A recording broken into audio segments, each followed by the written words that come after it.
안녕하십니까, 레필입니다. 8월 4일 원전 종목 보도록 하겠습니다. 먼저 두산 에너빌리티 지금 64,200원으로 진행이 되고 있고요.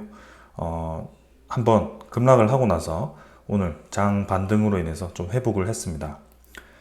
시간 외에 NXT 시장에서도 지금 올라가고 있는 분위기고요. 네, 지금 이제 고를 한번 파고 그대로 반등을 좀 해주었습니다.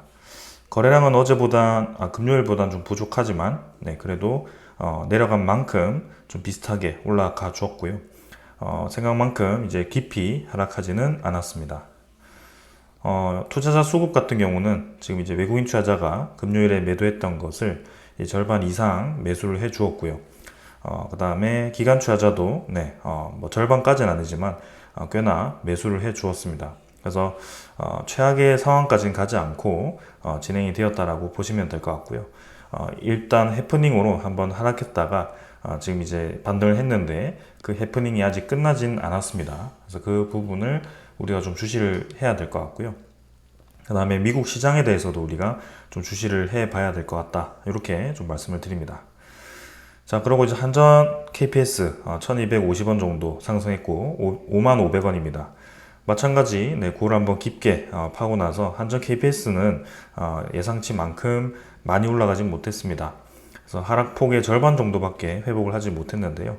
확실히 좀 상승세가 좀 약합니다. 그래서 일단은 21선이 꺾이면서 지금 이제 눌러지는 상황이었는데요. 21선 저항 맞고 자리를 좀 수렴하는 구간으로 만들던 차에 한번 이제 그런 이슈와 함께 좀 떨어졌습니다. 그 이유가 이제 중요하고요. 더 이상 떨어지지 않고 라인을 만들고 다시 회복하면 네, 괜찮을 것 같습니다. 아직까지 좀 더 보도록 하겠습니다. 현대건설은 400원 정도 반등했고요. 66,000원입니다. 현대건설도 이제 상승폭 반납하고 하락했고요. 크게 더 올라가지 않고 계속 그 비슷한 라인을 만들고 있습니다. 일단은 네, 좀 더 올라가기를 기대했는데 아쉽게 진행이 되었고요. 최근에 이제 그런 조금 좋지 않은 이슈와 그다음에 증시에 대한 좋지 않은 분위기가 겹치면서 좀 아쉽게 진행이 되고 있습니다. 하지만 적절한 라인 형성하면서 추가적으로 더 떨어지지 않고 있고요. 네, 현대건설도 충분히 저력이 있습니다. 그래서 그런 면에서 계속 주시를 해 볼 만하다라고 생각이 됩니다. 일별 거래량도 굉장히 적었고요. 네, 거래량이 다시 증가할 때까지 지켜보도록 하겠습니다. 투자 수급도 외국인 투자자에 대한 매도가 최근에 좀 나왔는데요. 워낙 많은 매수를 집중적으로 했기 때문에 이 정도 매도는 뭐 크게 개의치 않는다라고 생각되고요. 대신 이제 기관 투자자가 조금 매수를 해주고 있는데 투신 투자자와 그다음에 기금 조금에서 조금 들어오고 있습니다. 그래서 뭐 특별하게 지금 수급에서 문제가 생겼다도 아니고 현대건설은 확실히 더 힘을 받을 것으로 예상이 됩니다.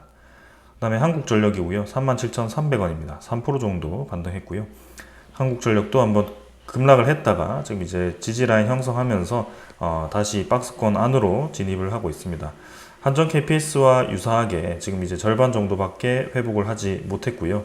일단은 밴드 안에서 계속 주가를 형성하면서 추가적인 반등세를 노리는 게 아닌가라는 생각입니다. 일별 거래도 마찬가지 굉장히 적었고요. 일단은 관망을 하고 있습니다. 투자 수급은 확실히 외국인 투자자가 집중적인 매수를 계속 이어가고 있습니다. 오히려 이제 이 코스피가 급락을 할 때도 외국인 투자자는 한국전력을 매수를 했었죠. 그래서 상당히 이제 많은 매수를 해주고 있는데요. 외국인 투자자가 베팅하는 이유가 있을 거라고 생각이 됩니다. 그 다음은 성광밴드입니다. 성광밴드도 250원 정도 반등했고요. 31,550원입니다. 그래서 쌍바닥 다지고 올라가다가 이제 피크를 찍고 좀 떨어졌는데요. 이 성광밴드는 원자력 관련 테마도 있지만 사실 조선에 대한 테마 영향도 꽤 큽니다. 오히려 조선에 대한 영향이 더 크다라고 보시면 될 것 같고요. 일단 두 가지가 다 엮여 있기 때문에 다른 원자력 테마와는 다른 특성이 있다. 대신 이제 양쪽 다 수혜를 받을 수 있다는 점에서 주목할 만한 하다라고 생각이 되고요. 근데 이제 조선 테마가 한번 관세 협상 이후에 급등을 했다가 좀 이제 그 이슈와 함께 좀 떨어졌는데요. 분명히 우상향을 할 거라고 생각이 됩니다. 그래서 밴드, 그죠? 말 그대로입니다. 관을 연결하는 밴드에 대한 수요가 분명히 늘어날 거고요. 이런 LNG 선이라든지, 그다음에 원자력에 대한 그런 대형 관들에 대한 이런 것들이 계속 필요할 거기 때문에 성광 밴드도 우리가 계속 주목을 해 볼 만하다. 외국인 투자자가 특히 집중적으로 많은 매수를 해주었었는데요. 최근에는 조금 매도를 섞어가면서 하고 있습니다. 일단 매도가 조금 많아 보이긴 하지만 여전히 이제 전체적인 지분 자체는 25% 수준의 위치를 하고 있습니다. 26% 가까이 되고 있죠. 그래서 우상향을 하고 있기 때문에 이렇게 외국인 투자자가 박스권, 그죠? 특히 이렇게 횡보하는 구간에서 많은 매수를 해준 이유가 있을 거라고 보고 있고, 한번 피크치를 찍으러 가지 않을까라는 생각을 계속 하고 있습니다. 주목해볼 만한 기업이다. 우진 같은 경우는 1,700원이고요. 지금 이제 우상향을 하면서 이제 아랫꼬리 달고 반등해주고 있습니다. 그래서 뭐 피크치를 찍지 못하고 꺾여서 아쉽긴 했지만 충분히 지금 저점을 올려가는 분위기이고요. 우진도 지금 외국인 투자자가 집중적으로 최근에 매입을 하고 있습니다. 그래서 충분히 반등을 해볼 만한 자리다라고 생각이 되고요. 계측 관련 기업이기 때문에 원자력에 대한 수요가 늘어날수록 계측에 대한 수요도 늘어날 것으로 기대를 하고 있습니다. 그래서 양쪽 이제 외국인 투자자, 기관 투자자가 매수를 이어가고 있는데요. 이것도 계속 주시를 해보겠습니다. 자, 그리고 S&T 에너지 확실히 최근에 강세를 보이고 있습니다. 49,550원, 8% 가까이 반등했고요. 하락한 거 거의 다 메웠습니다. 그래서 지금 이제 한번 상한가 치고 그 뒤로 조금 더 올라가다가 좀 확 꺾였는데요. 오히려 매수 기회가 되지 않았을까라는 생각입니다. 그래서 전고점 부근에서 다시 한번 반등세가 나오기 시작했고 외국인 투자자 매도하지 않고 있습니다. 지분 계속 늘리고 있고요. 바닥 라인 다지고 충분히 올라가고 있다. 그래서 S&T 에너지도 계속 이제 이 관련된 기자재 기업이기 때문에 우리가 주목해 볼 만하고요. 지금 기관 투자자, 외국인 투자자 단기간에 매도를 좀 했지만 장기적으로는 매수를 좀 하고 있다라고 보여집니다. 실적도 괜찮은 기업입니다. 실적은 제가 직접 지금 소개를 드리지 않겠지만 직접 찾아보시면은 굉장히 실적이 좋습니다. 그래서 성장 가능성도 있기 때문에 주목해 볼 만한 기업이다. 그리고 BHI 뭐 당연히 다들 아실 겁니다. 그래서 39,850원. HRSG죠. 가스 터빈 관련된 가스 관련된 주요 기업입니다. 원자력 보조기기 기업이기도 하고요. 그래서 그런 것으로 이제 관심을 많이 받았고 단기간에 급등을 했었죠. 그리고 이제 횡보 구간 만들고 있습니다. 일단 지지 라인을 계속 동일한 위치를 찍고 지지를 해준다는 거 긍정적으로 보여집니다. 그리고 이평선이 수렴한 구간에서 한번 이제 튀어나갈 준비를 하고 있다는 거. 특히 이제 이번에 관세 협상에 대해서 LNG가 핵심입니다. 그래서 이 LNG가 BHI에 충분히 영향을 줄 거라고 생각이 되고요. 추가적인 이 매출 발생, 그 다음에 이 수주 잔고도 엄청 많더라고요. 그래서 이제 매출화를 시킬 수 있을 것인가, 이게 이제 핵심 과제일 것 같습니다. 그래서 증설을 하든지 아니면 라인 가동률을 높이든지 그런 식으로 좀 진행이 되지 않을까 싶고요. 좀 주목을 해볼 만한 기업이다. 투자 수급은 이제 오히려 외국인 투자자 좀 매도하고 있고 기관 투자자가 좀 모아가고 있는데요. 특히 금융 투자 계속 모으고 있고 사모펀드도 계속 매수를 하고 있습니다. 그래서 좀 단기 차익을 노리는 이 기관들이 계속 매수를 해주고 있기 때문에 BHI는 뭐 조금 더 상승을 노려볼 만하지 않을까. 외국인 투자자는 좀 매도를 하고 있는데요. 일단은 지켜보겠습니다. 증권 리포트도 보시면 일단 뭐 IM증권은 다른 데도 뭐 목표 주가 제시를 하지 않던데 일단 BHI 43,000원까지 제시되었고 그 다음에 신한투자증권도 45,300원 투자의견 바이로 되어 있습니다. 그래서 대체적으로 목표 주가를 지금 높게 제시를 하고 있기 때문에 계속 지켜볼 만하다. LNG와 이제 원자력 테마가 계속 주목을 받는다면 같이 힘을 받을 수밖에 없는 기업입니다. 자, 그 다음은 태웅입니다. 태웅은 해상풍력, 그 다음에 선박, 그리고 원자력 테마 이렇게 세 개 다 엮여 있습니다. 그래서 마찬가지 아까 성광밴드처럼 조선과 원자력 둘 다 걸칠 수 있다라고 생각하시면 될 것 같고요. 일단 해상풍력에 대한 기자재 비율이 높습니다. 이 기업은 한 3% 정도 차지를 하고 있는데요. 생각보다 원자력에 대한 그런 매출은 많지는 않은데요. 근데 중요한 것은 이제 캐나다의 SMR의 기자재 수주를 올 2월에 진행을 했습니다. BWXT라고 해서 일본의 G 히타치 합작사의 SMR 모듈 기자재 수주를 했고요. 어떻게 보면 이제 두산 에너빌리티 다음으로 SMR 기자재를 단독으로 수주한 기업이 아닐까 싶습니다. 그래서 이 기업도 우리가 주목을 해볼 만하다. 그래서 태용도 한번 이제 관심을 주고 나서 급등을 했습니다. 이미 주가가 좀 많이 올라와 있는 상태이고요. 그래도 지금 역사적인 고점을 봤을 때는 확실히 더 힘을 받을 만한 가치가 있다라고 생각이 됩니다. 이때도 이제 조선, 그 다음에 해상풍력 이런 테마들이 힘을 받을 때 많이 올라갔던 상황이고요. 태용, 네, 조금 더 상승에 대한 여력이 있다라고 저는 생각이 됩니다. 그래서 급락 이후에 지금 이제 지지 라인 형성했고요.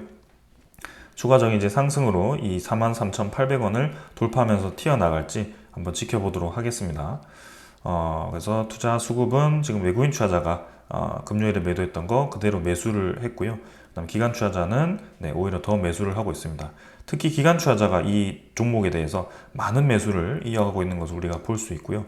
금융투자와 투신, 그 다음에 연기금 투자자가 계속 매수를 해주고 있습니다. 아직 연기금 투자자가 의미 있는 보유량을 가지고 있지는 않는데요. 주목해 볼 만하다. 리포트는 크게 많지는 않습니다. NH투자증권 위주로의 리포트가 나오고 있는데요. 일단 48,000원 오늘도 제시를 했습니다. 그래서 이렇게 보여지고 네, 계속해서 상승에 대한 기대감 가져보겠습니다. 자, 이렇게 이제 진행이 되었고요. 이제 추가적으로 우리가 상승을 기대해 보려면 시장에 대한 상황이 중요합니다. 특히 지금 차트가 어떻고 이거 사실 중요하지 않습니다. 결국에는 시장에 대한 힘이 중요하고요. 그 시장으로서의 주도주로서의 관심을 계속 받아야 됩니다. 그 여건 중에 하나가 가장 중요했던 것 중에 하나가 트럼프 행정부의 원자력 부흥 정책이었습니다. 그래서 아무리 제가 몇 년 동안 유럽에 대한 원자력 회기, 그 다음에 원자력에 대한 필요성, 세계가 원자력으로 향하고 있다. 이렇게 매일매일 영상을 찍었는데도 움직이지 않던 게 이제 트럼프가 한번 원자력에 대한 서명을 해버리니까 바로 이제 힘을 받는 그런 상황이 생겼습니다. 그래서 지금 이게 이번 원자력 테마의 핵심 포인트라고 보시면 될 것 같고요. 그러면 우리가 지켜봐야 되는 것이 이 원자력 이 행정명령은 이미 진행되었고, 그럼 진행된 것이 실제로 현실화가 될 수 있을 것인가, 요거를 우리가 봐야 되고요. 현실화가 되기 위해서는 계속해서 AI에 대한 수요가 높아야 되고요. AI에 대한 수요가 높다는 것은 미국에 대한 경제가 여전히 활성화가 되어 있어야 됩니다. 경제가 만약에 침체가 된다라고 한다면 AI에 대한 투자부터 당장 축소가 될 가능성이 있기 때문에 이러한 부분들이 트럼프의 원자력 이 행정명령에 대해서 의문감을 가질 수밖에 없게 만들 겁니다. 그래서 그런 부분과 그 다음에 경제가 활성화되는 것 중에 하나가 또 미국의 부채가 다 해결이 되어야 됩니다. 이게 부채에 대한 리스크를 해소를 시켜야 되기 때문에 그러한 두 가지 정도를 핵심적으로 좀 보시면 될 것 같고요. 그 다음은 이제 우리나라에 대한 이 기업들이 참여할 수 있는 기회가 어떻게 되고 있는가, 이런 것들을 좀 계속 주시를 해보면 될 것 같습니다. 자, 그런 면에서 이제 지금 소식들을 하나씩 준비를 해봤고요. 하나씩 또 살펴보면서 네, 같이 얘기를 해보면 되겠습니다. 자, 요거는 이제 어제 나왔던 소식인데요. 대미 투자에 원전도 포함이 된다라고 이제 소식이 나왔었습니다. 이 대미 투자라는 것은 이번 관세 협상에서 우리나라가 3,500억 달러를 미국에 투자하겠다라고 약속을 했습니다. 그 중에 1,500억 달러는 조선에 들어가는 것으로 보여지고요. 그 다음에 2,000억 달러가 이제 조선이 아니라 원전이라든지 2차 전지라든지 그 다음에 반도체라든지 이런 쪽으로 이제 쓰일 것으로 보여집니다. 근데 확실한 것은 지금 트럼프가 행정명령으로 굉장히 이제 공을 들이고 있는 것이 이 원자력 발전이라는 것을 우리가 알 수 있고, 특히 반도체도 AI 관련된 이제 패권을 다투고 있기 때문에 이 두 가지가 주로 관심을 받지 않을까 싶습니다. 그런 면에서 지금 이제 이 많은 자금을 통해서 어떤 것을 할 수 있는지 그런 것들을 생각해 보는 것 같고요. 그 중에 하나가 또 웨스팅하우스에 대한 인수 검토를 하고 있는 게 아닌가라는 그런 이 추측성의 기사가 또 나왔습니다. 일단은 이게 사실이다 아니다 라고 우리가 생각하기보다는 이러한 얘기가 나오는 이유와 그 다음에 이러한 이유가 이러한 내용이 이제 현실화 될 것인지 혹은 현실화가 되지 않더라도 우리에게 어떠한 의의를 가지는지 그런 것들을 좀 같이 보면 되겠습니다. 자, 그래서 내용을 한번 살펴보면 한미 관세 협상에 따른 일환으로 지금 이제 이 분야에 대한 직접적인 투자가 이루어진다. 그래서 그 많은 돈을 이제 투자를 해야 되는데 이제 체코 원전 수주 과정에서 웨스팅하우스와 이제 지재권 분쟁이 마무리되었는데 요게 우리를 굉장히 오랫동안 괴롭히던 것 중에 하나였습니다. 그래서 웨스팅하우스 같은 경우는 사실 우리가 유럽에 대한 시장을 제패할 수 있는 기회를 사실 짓눌러 버렸죠. 그래서 체코 원전 외에도 폴란드라든지 뭐 이 불가리아라든지 루마니아라든지 이런 거 굉장히 많았는데요. 웨스팅하우스 지재권 합의를 함으로써 체코 원전 외에 다른 유럽 시장을 좀 이제 철수를 해버리는 그런 상황이 생겼습니다. 일단 철수라는 것이 우리나라 기업이 들어가지 못하는 게 아니고요. 일단 단독 수주를 철수했다라고 보시면 될 것 같습니다.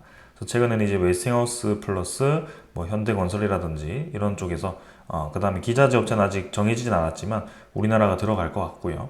이런 식으로 이제 기업 간의 협력으로 좀 이제 컨소시엄을 짜서 들어가는 분위기로 형성이 되고 있습니다. 그 외에 이제 아시아 시장이라든지 그 다음에 중동 시장 여기를 우리가 단독으로 들어갈 수 있게 되긴 했는데 거기에 이제 들어가게 되면 로열티를 또 내야 되죠. 이런 부분들이 나중에 부담스럽긴 하다. 그리고 지금 이제 우리가 주시하고 있는 것은 미국 시장입니다. 미국 시장에서도 지금 웨스팅하우스가 사실상 단독으로 본인들의 10개를 다 짓겠다라는 그런 검토를 하고 있고요. 사실 우리가 따지고 보면 유럽도 웨스팅하우스, 미국도 웨스팅하우스 가게 되면 그네들이 이제 가지고 있는 역량을 가지고는 도저히 이제 건설할 수 없는 개수거든요. 대형 원전이. 그래서 우리나라가 들어갈 수밖에 없는 상황인데 이렇게 또 로열티를 요구하고 그 다음에 지재권에 대한 그런 또 분쟁을 또 불씨를 또 살릴 수 있는 그런 가능성이 있다면 아예 인수를 해버리는 게 어떻겠느냐 그런 것도 있고요. 그리고 두산 에너빌리티 입장에서 이제 이런 이제 미국 내에 많은 이제 기자재를 납품을 해야 될 텐데요. 그거를 미국 내에 최근에 공장을 짓는 분야들이 많습니다. 그게 이제 반도체라든지 자동차라든지 2차 전지라든지 여러 가지 이제 그런 것들을 약속하고 투자를 하고 있는데 사실 지금 원전 관련된 기업들은 미국 내 공장을 짓지 않고 있죠. 그래서 그거를 지으려고 하다 보니 사실상 이제 이런 원전 주기 같은 경우는 중량물이 굉장히 크고 무겁기 때문에 항구부터 이제 새로 만들어야 된다. 그래서 이 도시 하나를 새로 지어야 할 정도의 인프라가 필요하기 때문에 요것 자체가 무리수가 있다라고 생각이 되고 그래서 아예 그냥 국내에서 제작해서 선박으로 운송하는 게 효율적이다. 그렇다고 본다면 아예 웨스팅하우스를 인수를 해버려서 지재권을 이제 가져오는 그런 방법이 좋지 않겠느냐 이런 얘기를 하는 것 같습니다. 자, 하지만 사실 이제 일본의 US 스틸 인수 과정을 보게 되었을 때 US 스틸을 인수를 성공하긴 했지만 오케이를 했지만 결국에는 주도권은 미국에게 있다는 것을 트럼프가 확실히 했거든요. 그래서 웨스팅하우스를 우리가 인수를 하더라도 이 주도권은 여전히 미국에 갈 가능성이 있기 때문에 이게 수조 원도 아니고 아마도 10 몇 조 원이 되지 않을까. 올해 지금 최근에 이 웨스팅하우스를 인수한 브룩필드 캐나다 기업 사모펀드죠. 그쪽에서 매각을 하려고 할 때 더 비싸게 팔려고 하기 때문에 특히 이렇게 미국의 원자력 붐이 일어나는 그 시점에 몸값은 훨씬 뛰어 있을 거라고 생각이 됩니다. 그게 인수하기가 좀 쉬울 것인가 그런 것들을 좀 계산기를 두드려 봐야 될 것 같고 만약에 인수를 하더라도 미국 쪽에 주도권이 여전히 가고 있다라고 한다면 굳이 인수할 필요는 없지 않을까 그런 생각도 좀 있습니다. 그래서 그 양방의 이 양면성이 있기 때문에 이 웨스팅하우스에 대한 인수 가능성은 일단 우리가 그냥 뭐 해프닝 정도로 생각을 해보면 좋을 것 같다라는 차원에서 이렇게 말씀을 드려봤습니다. 근데 결국에는 중요한 것은 우리 입장에서는 행복한 국민이다. 웨스팅하우스를 지금 인수를 하든 말든 결국에는 우리에게 엄청난 시장이 지금 다가온 것이고 그게 미국의 경제가 지금 생각보다 잘 버티고 탄탄하게 가고 있기 때문에 이 원자력에 대한 시장이 현실화가 되고 있다. 이렇게 또 생각이 됩니다.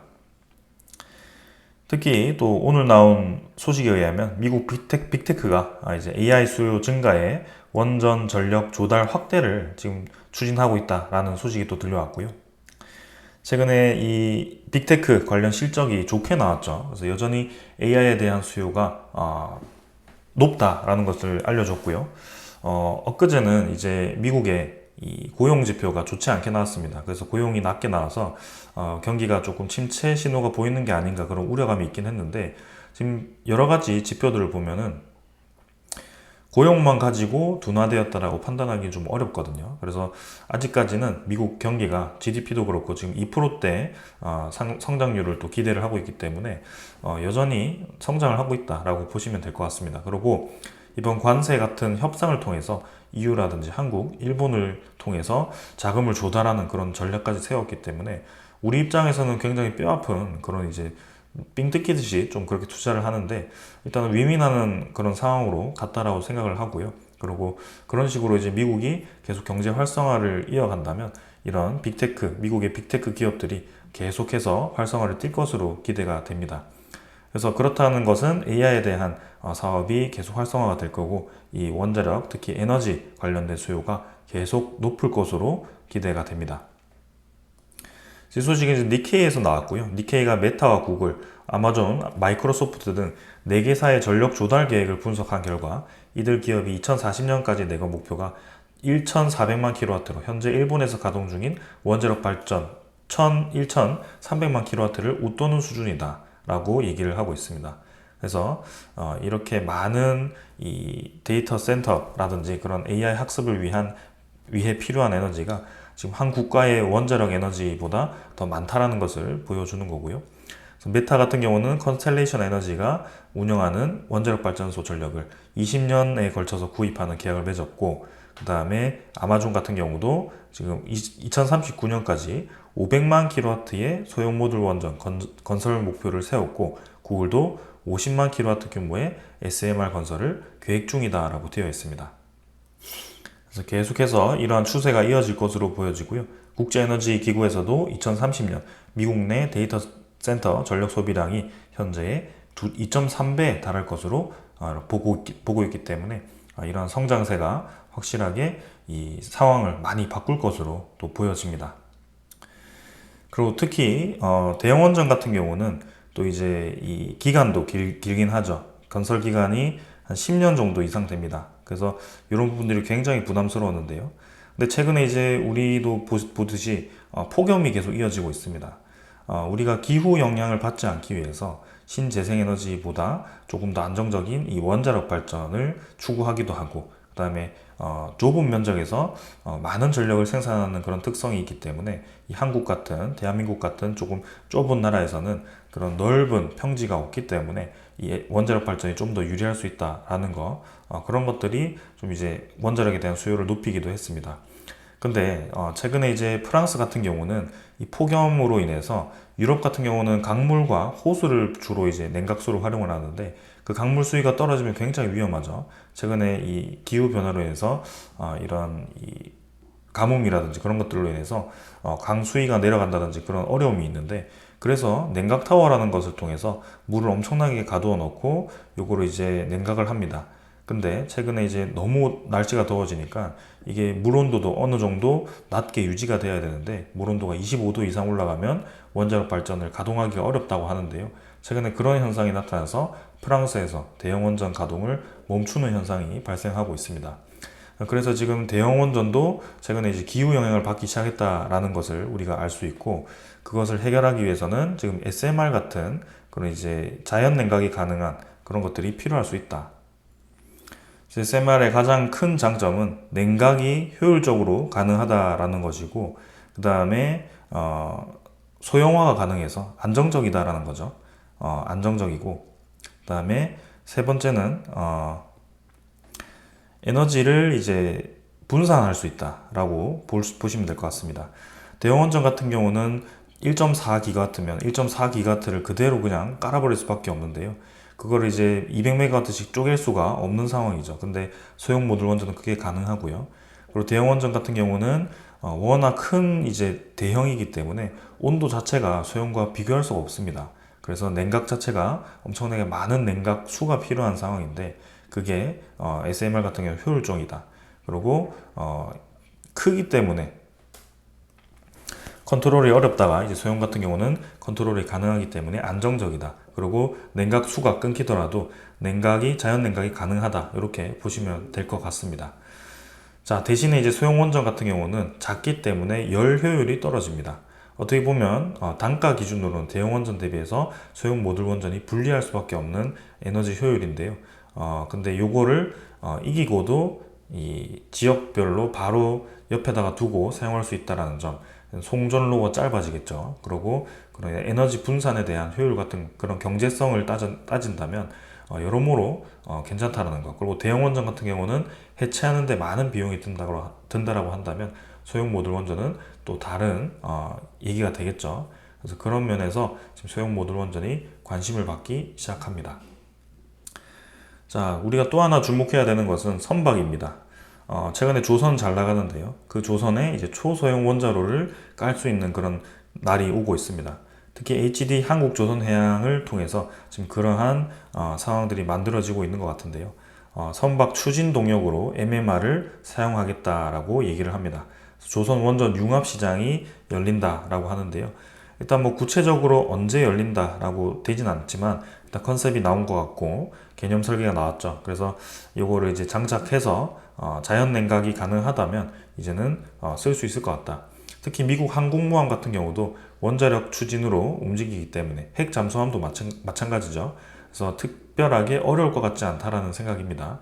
그래서 대형 선박 같은 경우는 이제 원자력을 활용해서 움직인다라고 했을 때 우리가 이제는 조선과 원자력 테마를 같이 볼 수 있는 상황이 생긴다. 그러면 소형 모듈 원전에 대한 시장이 이제는 지상만 아니라 해상까지도 늘어나는 그런 상황이 생기기 때문에 주목해 볼 만하다. 이렇게 말씀을 드리겠습니다.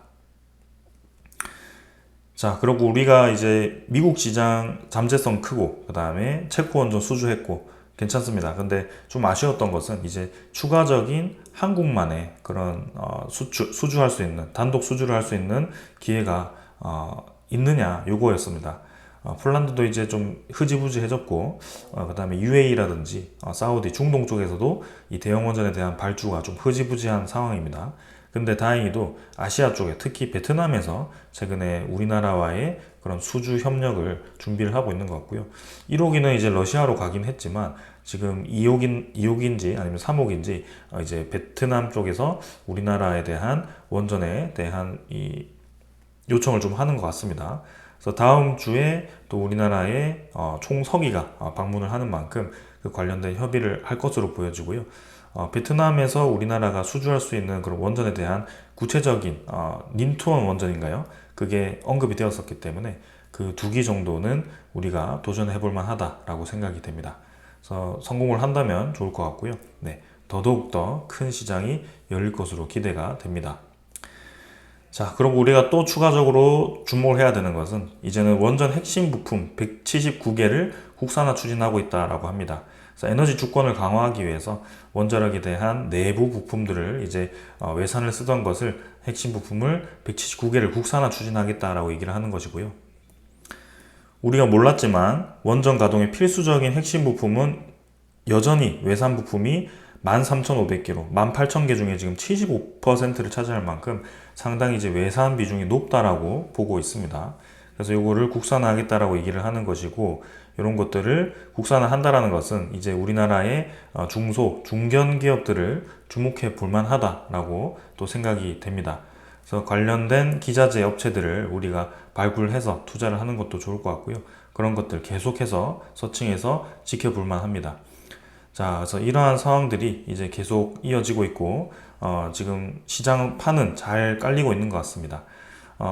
이전에 우리가 투자를 하던 것보다 현재 원전 관련 종목들이 주가가 꽤 높이 올라와 있긴 합니다. 하지만 시장에 대한 잠재성은 여전히 크고요. 그 다음에 코스피 자체가 만약이라도 이제 올라간다라고 했을 때는 이 원자력 특히 조선과 합쳐진 이 테마가 좀 더 힘을 받을 걸로 저는 생각이 됩니다. 그래서 최근에 이제 코스피가 뭐 올라가냐 마냐 그런 얘기가 나오긴 하지만 결국에는 이제 시장은 본인의 길을 찾을 것이라고 생각이 되고요. 대다수가 합리적으로 생각하는 방향으로 이끌어 간다고 했을 때는 코스피는 상승 방향으로 진행될 가능성이 있다라고 생각이 됩니다. 특히 내년에 세계 채권 지수에 포함이 된다는 것을 제가 강조를 드리고 있고, 그 세계 채권 지수에 편입이 된다라고 했을 때 우리나라 채권에 대한 수요가 높아지면 원화에 대한 수요가 높아진다. 그러면 원화 강세가 나타나면서 환율이 안정화될 거고, 달러에 대한 그런 환율이 떨어진다고 했을 때는 외부로의 그런 이 자금들이 유입이 될 가능성이 있다라고 보시면 될 것 같습니다. 그래서 그런 부분들이 지금 전체 코스피 시장에 좀 상승하기 좋은 방향으로 가고 있는 상황인데요. 그제 이제 그 소식은 좀 아쉽긴 했습니다. 아무튼 그게 잘 해결된다면 분명히 다시 한번 상승 방향으로 진행이 될 것 같고요. 그리고 이제 한 가지 더, 미국에 대한 경제가 침체되지 않고 계속해서 유지가 된다고 했을 때 충분히 AI에 대한 수요가 높아지고 빅테크에 대한 투자가 현실화가 된다면 이제는 뭐 이 원자력 관련 테마들은 계속해서 올라갈 수밖에 없다라고 생각이 됩니다. 자, 그래서 계속 주시를 해 볼 거고요. 이렇게 또 리뷰 좀 깊이 있게 진행을 해 보도록 하겠습니다. 오늘 여기까지 하고 마무리하겠습니다. 감사합니다.